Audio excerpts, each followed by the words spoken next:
Во ова издание на Неделна хроника на Прва Скопска, во која ве подсетуваме за актуелните настани, ке гледате. Верувањето во Дедо Мраз ја буди фантазијата кај децата и мами насмевки кај возрастните. Општина Газибаба направи катастар на загадувачи. Што треба да направите ако ве нападне куче?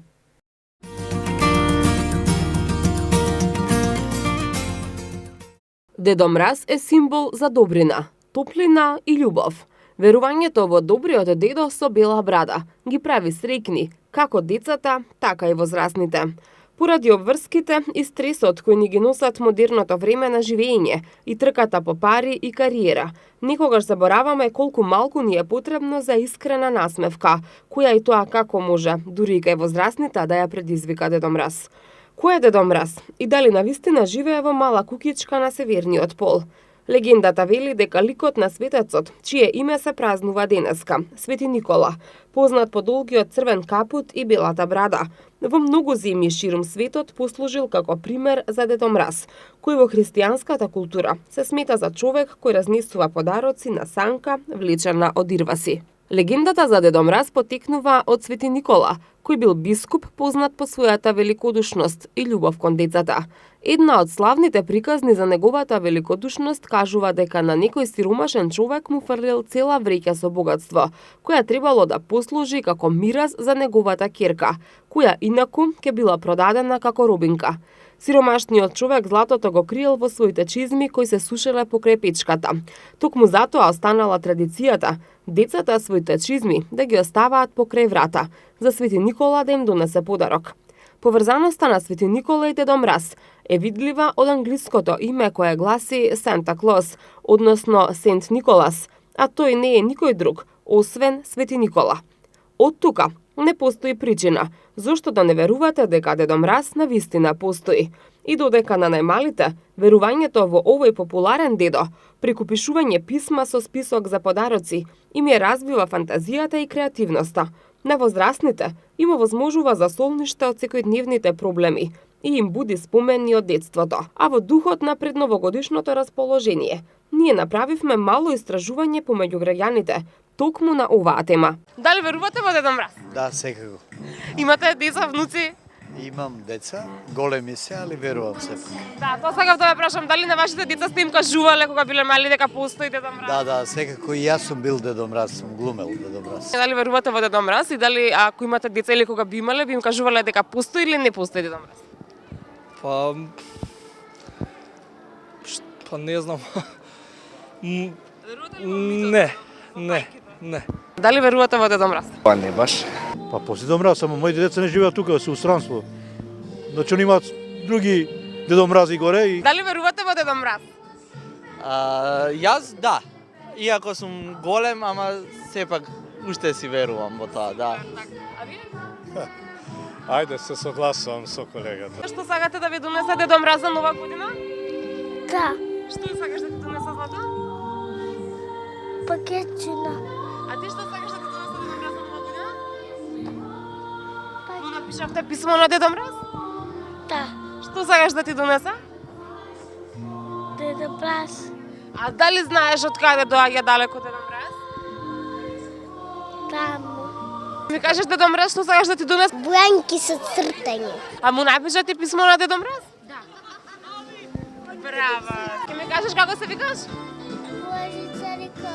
А ке ми кажеш што сакаш да ти донесе Дедо Мраз за нова година? Што сакаш да ти донесе Дедо Мраз? А Дедо Мраз доаѓа кај тебе дома? Не, оваа година ќе дојде? Да. Верувањето во Дедо Мраз го подкрепуваат и големиот број костимирани граѓани кои нудат фотографирање и подарок за децата. Но, како и секоја друга бајка, и ова еднаш ќе заврши. За жал, се порано. Ако пред 10 години децата престануваа да веруваат во Дедо Мраз на околу 10 годишна возраст, денеска, како резултат на модерната технологија, но и родителите кои одлучуваат се порано да ги внесат децата во реалниот свет, верувањето во Дедо Мраз престанува многу порано. За крај, ви го пренесуваме советот на психолозите, кои велат дека кога детето ќе ви го постави прашањето дали постои Дедо Мраз, Вие возрадите му со прашање: дали ти веруваш во него? Ако одговорот е потврден, се уште не е време за вистината.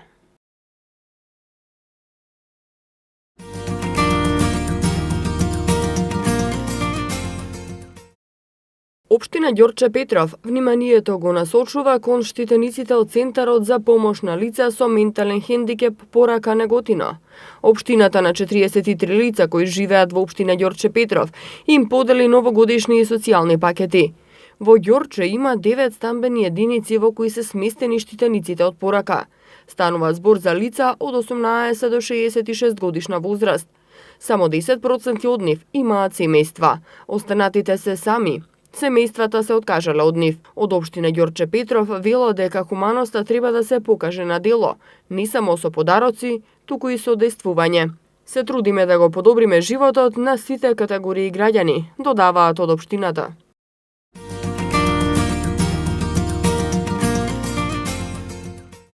Се поголем број кучиња има на скопските улици, особено во попладневните и вечерните часови. Трчаат во глутница, напаѓаат минувачи, особено се нафрлаат врз оние кои носат кесе во рака или пак возат велосипед. Кучињата може да се сретнат насекаде и многу често слушаме како некој бил нападнат. Ако ви се случи ваква ситуација, треба да знаете што треба да направите. Дресерите на кучиња велат дека во ваквите ситуации граѓаните не треба да паничат и да бегаат од кучето. Доколку возат велосипед, треба да застанат и да му дадат на знаење дека не бегаат. Дали знаете како да реагирате ако ве нападне куча? Ако ме бегај, што да правиш? А ако ме нападне куче, ќе го гледам во очи ќе го гледам во очи директно, значи ќе бидам смирен. Значи тоа е една тактика. Да, тактика. Проверена. Се одбраните ако ве нападне куча? Пиштол лепухај. Дали знаете да се одбраните ако ве нападне куча? Не баш. Дали знаете како да се одбраните? Да, Како?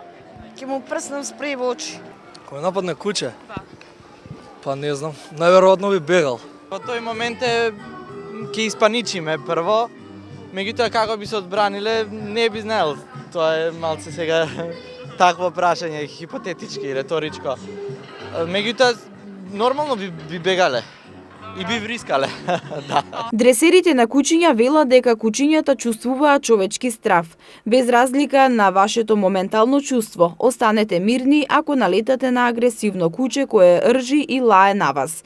Ако почнете да викате, да мафтате со рацете или да бегате, ќе го провоцирате кучето да почне да ве брка. Исто така, директен контакт со очите може да предизвика агресивно однесување кај веќе разбеснато куче. Свртете го погледот настрана. Тоа ќе биде сигнал дека не представувате закана за него. Се што ви е при рака може да ви биде од помош. Дајте му нешто да џвака, како на пример чевел, шише или ранец, ако имате со вас. Тоа ќе му го тргне вниманието од вас, а вие полека ќе заминете.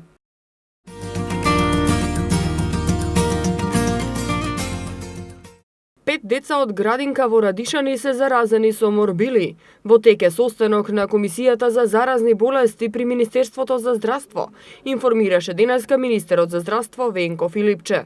Тој посочи дека ќе излезат веројатно со препорака да се затвори градинката.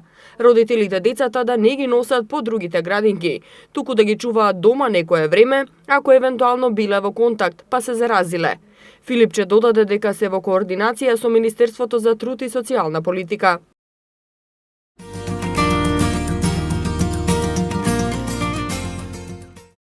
Граѓаните кои користат јавен превоз се жалат на неприлагодените температури во градските автобуси. Тие велат дека во некои од автобусите на јавното сообраќајно претпријатие не се одвестуваат со надворешните, па се случува лете да се смрзнуваат, а зиме да се препотуваат од жештина.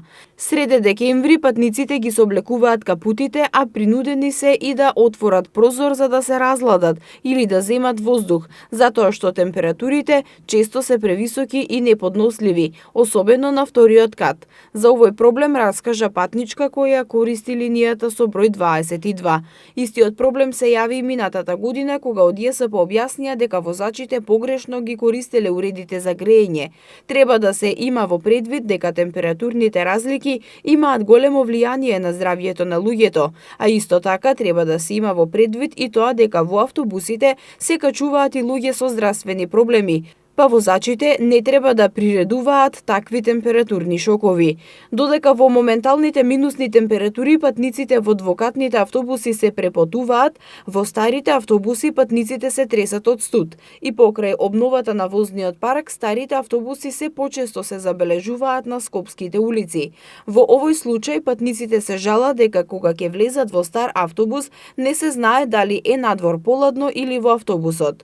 Овој проблем не се јавува само во автобусите на ЈСП Скопје, истото се случува и во приватните автобуси, но поретко.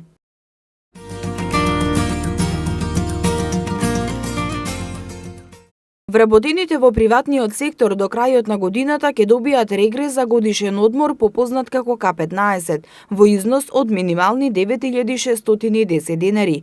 Но иако неколку години поред се исплатува регресот, и понатаму има изманипулирани работници, исплатен па вратен регрес, преполовена исплата на регресот и ред други прекршувања на одредбата. Исплатата на регресот за годишен одмор е обврската воспоставена со општиот колективен договор за приватниот сектор од областа на стопанството и како задолжителна треба да се реализира до крајот на годината. Од граѓанските здруженија до сега неколку пати укажуваа на манипулациите што се прават при исплатата на К15 и при тоа посочуваа дека работниците за нив кажуваат дури откако ќе ја напуштат фирмата. Има ситуации кога работници не добиле регрес бидејќи заминале во друга фирма или на породилно отсуство. Услов кој треба да се исполни за регресот за годишен одмор е работникот да работел најмалку 6 месеци во календарската година кај ист работодавач. Регресот за годишен одмор се исплатува еднаш во текот на годината, а казните за работодавците се огромни, дури и до 4000 евра. За работодавците кои нема да исплатат регрес за годишен одмор или ќе побараат од работниците да ги вратат парите, предвидена е затворска казна до 1 година.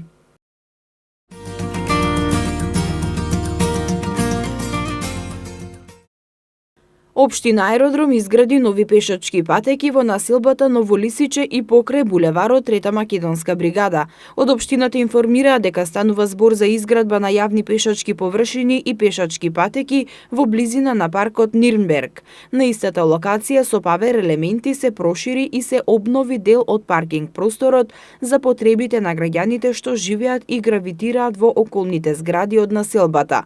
3 нови пешачки патеки се изведени и кон зградите што се наоѓаат покрај булеварот Трета македонска бригада, соопштија од Аеродром.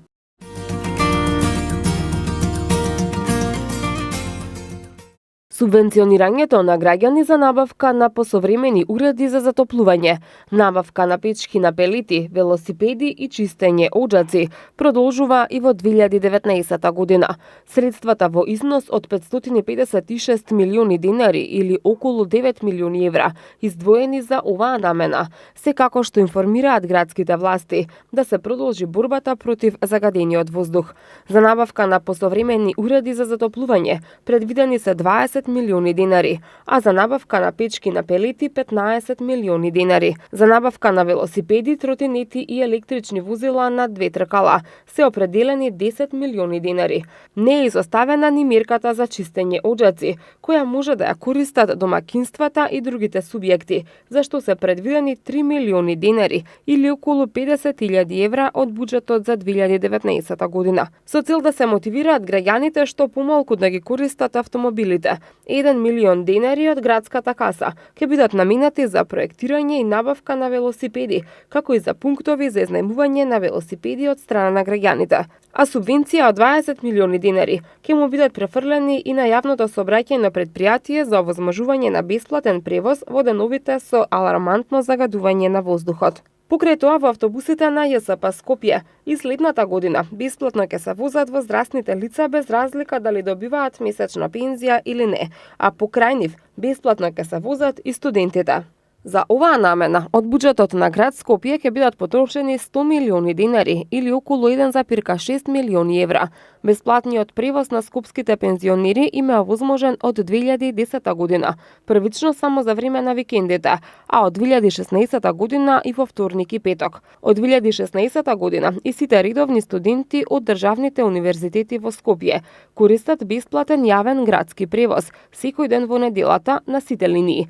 Субвенција од 50 милиони динари или над 810.000 евра ЈСП ќе добие и за функционалност на АВЛ и на системот за интелигентна наплата. Во обид да се намали аерозагадувањето, град Скопје оддели 20 милиони динари или 325.000 евра во вид на субвенција и за приватните автобуски превозници со цел да ги адаптираат постојните автобуси со мотори за еколошки возила. Во борбата за почист воздух, субвенција во висина од 670.000 евра од буџетот на град Скопје доби јавното претпријатие Паркови и зеленило за одржување на парковите во градот.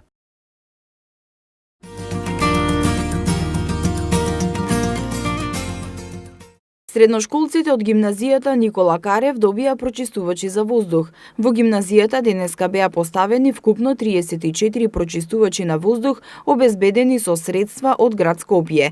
Како што изјави портпаролот на град Скопје Валјон Салиху, оваа гимназија е една од 23 средни училишта во кои градот планира да постави вкупно 573 прочистувачи на воздух, за што ќе бидат потрошени околу 11 милиони денари. Градот Скопје е единствената единица во локална самоуправа која што обезбеди прочистувачи за воздух за секое свое училиште.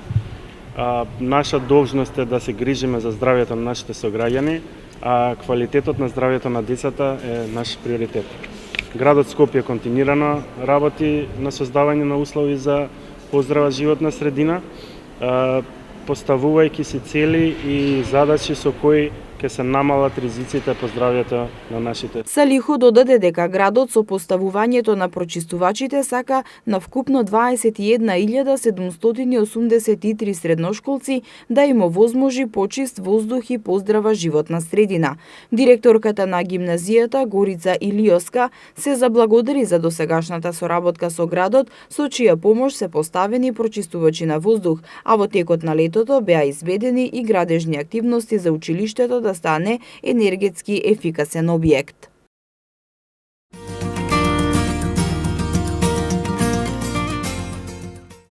По барање на општина Газибаба, Друштвото за технолошки и лабораториски испитувања Технолаб направи експертска анализа со цел по ефикасно справување со загаденоста во општината. Со помош на анализата изработен е ажуриран катастар на загадувачи на територијата на општина Газибаба, со што ќе биде поедноставено дисциплинирањето на сите кои ги прекршуваат законските мерки.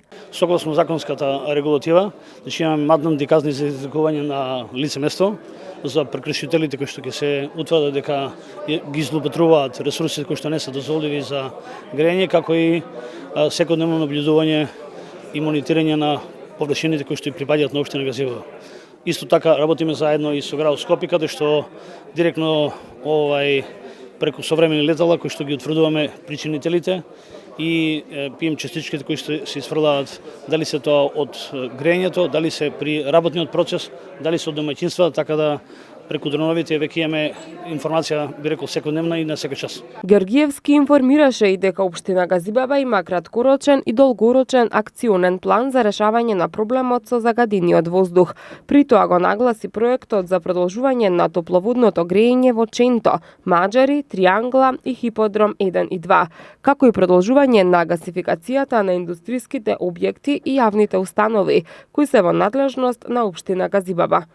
Општина Газибаба има долгорочен и краткорочен акционен план за решавање на последиците на загадување на животна средина. И тоа со продолжување на топловодното грејење во Триангла, Маџари, Хиподром 1 и Хиподром 2, како и населбата Ченто, каде целни групи се колективните стамбени згради, како и продолжување на гасификацијата на индустриските објекти и јавните установи, кои се во надлежност на општина Газибаба, каде парните котли од нафта да се заменат со природен газ.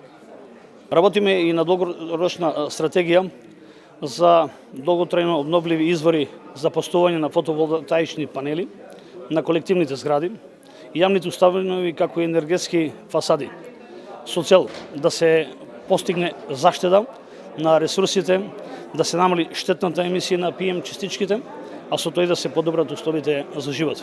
Изминатиот период општината спроведе 2 акции во кои беа запленати 2 тона и 50 килограми отпадни гуми, а започна и акција за отстранување на хаварисаните возила од јавните површини.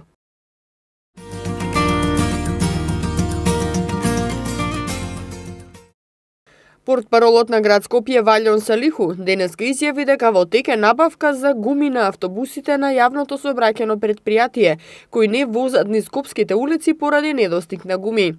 Веќе е активна една набавка за гуми на новите градски автобуси и потоа ќе има уште една набавка, истакна Салиху.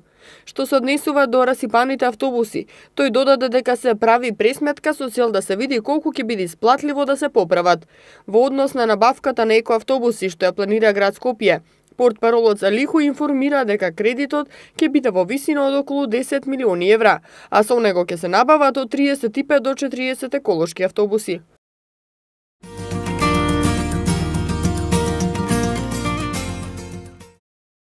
Продолжува акцијата за засадување на 1800 високостеблести дрва што се спроведува на територијата на општина Аеродром. Деновиве над 120 различни вида дрвја се засадуваат на 2 локации, на улицата Методија Шаторов Шарло и над 60 по должината на улицата Коста Новаковиќ во Стар Аеродром.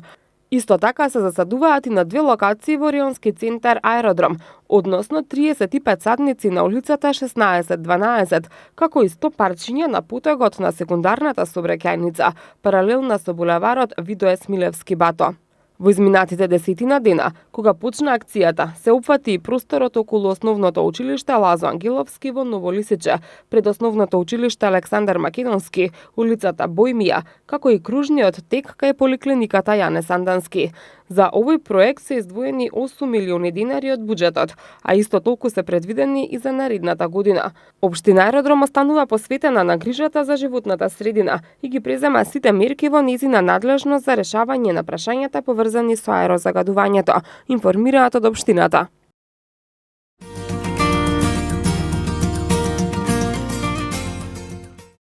Исхраната е од големо значење за правилниот развој на децата, особено во првите години од животот кога се стекнуваат основните навики, но за жал употребата на здрава храна во денешно време е се поретка кај децата. Нутриционистите велат дека едукацијата за здрава храна е од големо значење за децата да знаат што е здрава, а што не здрава храна. Во рамките на предновогодишните активности на основното училиште Ацо Шопов во општина Бутел, денеска се одржа работилница за здрава храна, која беше поддржана и од градоначалникот Велимир Смилевски.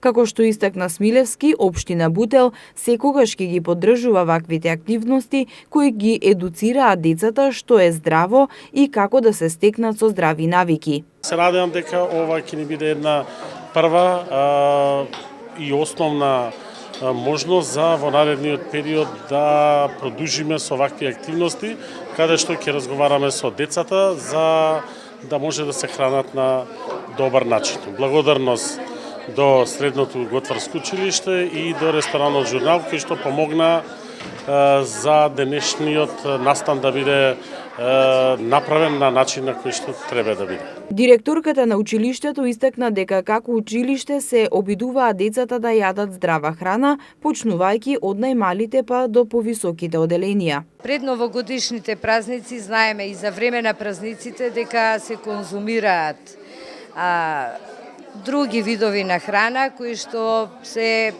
не здрави, меѓутоа потешки за варење и така натака, меѓутоа во периодот кога децата растат и најмногу се усмеруваат да бираат храна која што лесно се јаде, брзо се јаде, затоа што веројатно немаат трпение да седнат еден тањир супа да изедат, или пак некоја храна им изгледа која што е невкусна и така натака. Меѓутоа, подготовката денеска на здравава храна, која што во изобилие можеме да видиме, значи дека во дегустацијата понатака ќе им предизвикаме интерес кај децата и во домашни услови да го прават, да јадат здрава храна, да го прават тоа. Нутриционистката Надица Илиевска истакна дека понекогаш децата се збунети од тоа што треба да јадат. Ваквите организирани денови каде се зборува за здравата храна треба да ги има почесто, бидејќи секогаш има место каде детето може да прифати храна која дотогаш не сакало да ја јаде. Илиевска додаде дека децата во денешно време воопшто не конзумираат здрава храна. Децата на вистина не конзумираат здрава храна, имаме многу лоши податоци. Секое пето дете ни е со наднормна телесна тежина, слаби со здравјето, нарушен имунитет. Меѓутоа, токму затоа велам дека се лежи во едукацијата. Децата некако интуитивно, кога ќе им се објасни што е добро за нив, тоа и го прифаќаат. Само мислам дека треба на вистина повеќе да се потрудиме и како родители, и како општествена заедница, и како стручни лица, да им покажеме на децата што всушност треба да јадат. Покрај активностите за здравата храна, денеска во училиштето беше одбележена и 95 годишнината од раѓањето на поетот и патрон на училиштето Ацо Шопов. Како што не информираше наставничката по македонски јазик Весна Додевска, децата имаа можност да се запознаат повеќе со животот и делото на Ацо Шопов од неговата сопруга и неговата ќерка, како и со литературно читање од страна на учениците. Бидејќи поетскиот јазик е космополитски и ги поврзува и облагородува луѓето, по тој повод во нашето училиште имавме ексклузивна можност да присуствуваат сопругата на Ацо Шопов, Светлана Шопова, и неговата ќерка Јасмина Шопова. Учениците се представија со творби на Ацо Шопов, но воедно имавме и можност да ги слушнеме господја Светлана Шопова и Јасмина, кои ни го доближија и доловија ликот на Ацо Шопов како татко и сопруг, што беше особено интересно за учениците, и да поразговараме поопширно за неговата поезија. Директорката на училиштето најави дека активностите продолжуваат и во текот на утрешниот ден со новогодишен хепенинг.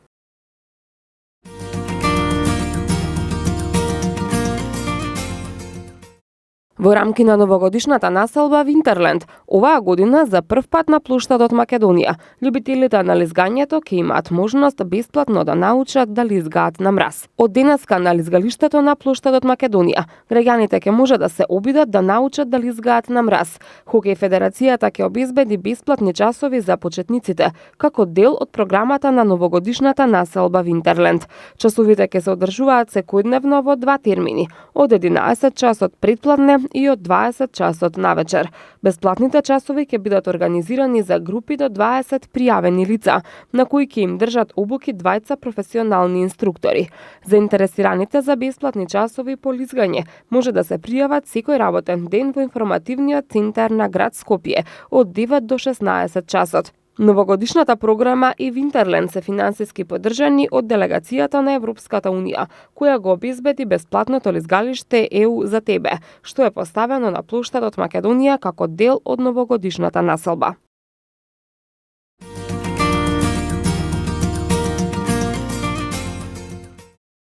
Без изговори е новата кампања на Републичкиот совет за безбедност на сообраќајот на патиштата, која во декември и јануари ќе се спроведе во Скопје, Охрид, Гостивар, Прилеп, Битола, Кавадарци, Штип и Гевгелија. Кампањата посочува на најчестите изговори, што учесниците во сообраќајот ги користат за да го оправдаат непочитувањето на правилата.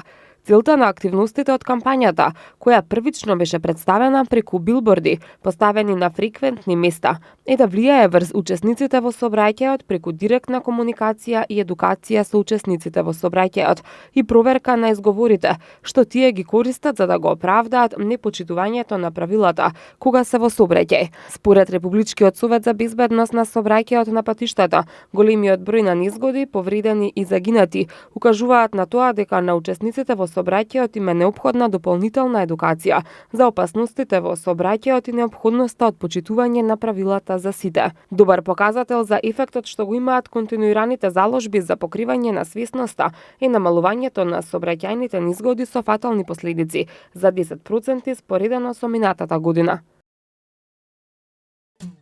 Тоа беше се што ви подготвивме за ова издание на Неделна хроника, а вие и понатаму следете ги неделните прегледи на вестите.